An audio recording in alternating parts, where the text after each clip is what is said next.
तोरा की दिक्कत है? तोरो खांसी होता है? हाँ, कम ही कम। कम कम।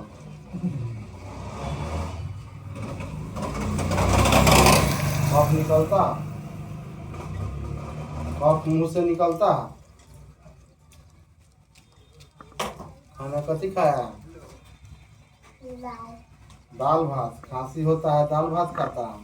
हाँ तो परोठा परोठा ज्यादा प्रयास इस से करे छै मातारियो से भातो दे भातो खा लेता?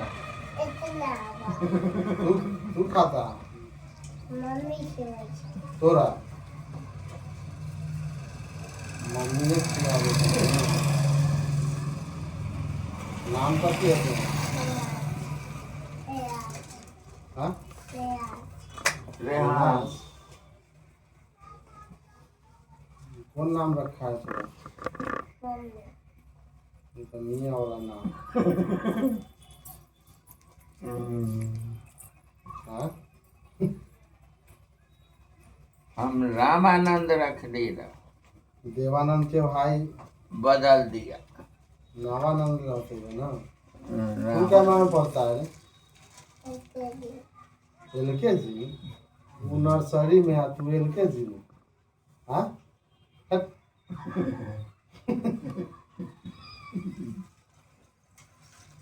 तोहर पापा के नाम कथी है? शिवम। और दादा के? मंटू साहब। माथा उठाना ना दुखाता? खाली खांसी होता? और कोई दिक्कत है? भात नहीं खाएगा, ठीक है? भात खाएगा तो सुइया पड़ जाएगा। तू कैसा है?